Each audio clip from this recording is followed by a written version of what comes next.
Thank you, Senator Scott. And Mr. McMillan, let me start by adding my voice to the condolences for what happened to your driver. We're certainly thinking about him and praying for him, and hope everything turns out okay. I also just want to say that I know that I've known a few bus drivers in my life, and I know that public transit can sometimes be a thankless job. But I will say that as the father of a 5-year-old, a 3-year-old, and a 1-year-old, the 5 and the 3-year-old are both boys. That outside of firefighters, bus drivers are maybe the coolest profession in the world to my 2 kids, or at least to the 2 boys. So know that there's an army of children who love what you guys do and appreciate it, and certainly all of us on this committee do as well. I want to thank in particular Ms. Terry. Thank you for your service to the state of Ohio. I appreciate you being here. Hope you're enjoying Washington. And I just wanted to start maybe by asking a couple questions about public safety in our transit system in Greater Cleveland. So, first, maybe just a very basic question. We obviously have quite a bad fentanyl problem in Ohio. Certainly, Cleveland has been no exception. Have your drivers been seeing that? Have they been affected by it? Are they responding to it? And what do you think we could do better to better prepare them and better equip them to deal with it?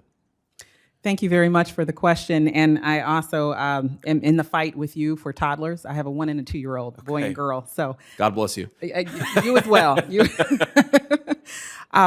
answer your question and to really kind of segue into that, it's really important to be able to prepare, I think, the next generation for accessibility, and making sure that we have a safe environment is absolutely important. So I take personal, offense when things like what was mentioned happened last night. Sure. We're doing a lot of things in Cleveland that I think can be replicated through the nation.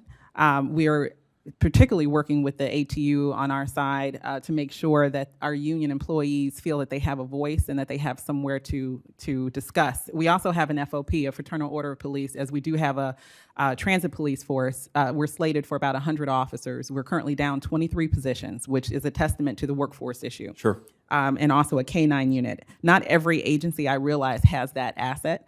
But with that, I think there's a lot of things that can happen in order to kind of combat some of the volatility. Fare evasion is a big issue in every community, Sure. But making sure that we have that support by our legislation to make sure that we can actually process those issues are important. We actually have started a civilian oversight committee, and we've done this in a space of positivity and proactivity. And that's really important too, because a lot of these things happen after you have a tragedy. But making sure you have that transparency and additional oversight to be able to utilize the body cams we just put in is really important. I'd also say a transit ambassador program is something that can really be helpful. So that funding for workforce that we're asking for the state budget and also through IIJA for flex funds is really important, because we have to make sure that those individuals have an outlet to make sure that when you have that mental health issue occur on your vehicle, which I was discussing with Mr. McMillan earlier, I believe both agree that that's the crux of where that stems from. And you see that exacerbated in urban areas like Baltimore and Cleveland, that you want to make sure that we have a resource available. We've got our program up and running. We have 16 professionals on that team, and 6 of them are social workers. And so they've got the experience, they've got the de-escalation training to be able to refer those individuals to housing programs, economic programs, and mental health. But those are just some of the things that we can do. Sure.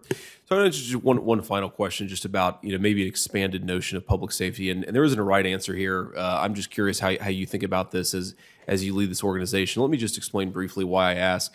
I come from a reasonably poor family, and one of the things that I take away from that experience is that I think kids, they know what they see, and what becomes normal to them is what they start to expect for themselves. And so, if they see mom and dad go to work, if they see mom and dad have a loving relationship, that becomes normal to them. But if they're riding the bus and they see people using drugs or people being violent with one another, that becomes normal too, and that's obviously a bad thing.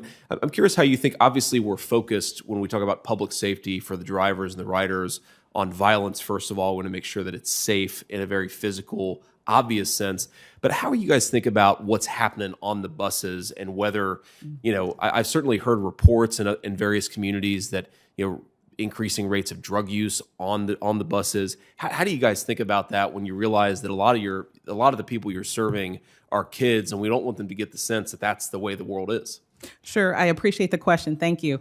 I think a lot of it actually starts with marketing, and I know that that's a softer side of how to approach some of this. But the unfortunate part is that these are the anomalies that happen. They shouldn't be the rule. And I think for everything bad that happens, we have a lot of good that occurs as well. And so we've taken a really intuitive and I think intentional step in Cleveland to be able to make folks understand that we are a safe option for mobility.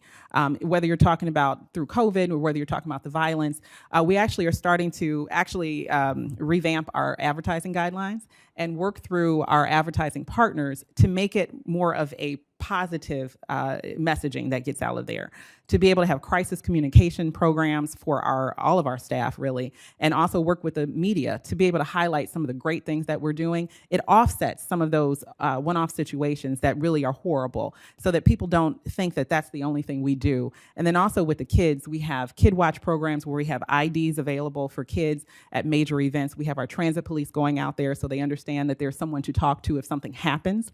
We also have human trafficking programs where we work with a lot of our sister agencies and social safety nets. And we've caught, more than I want to admit, situations where we are intervening in a good way and we're stopping that bad situation from happening.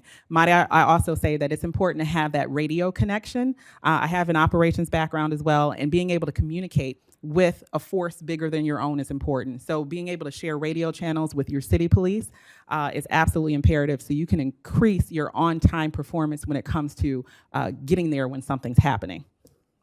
Thank you all.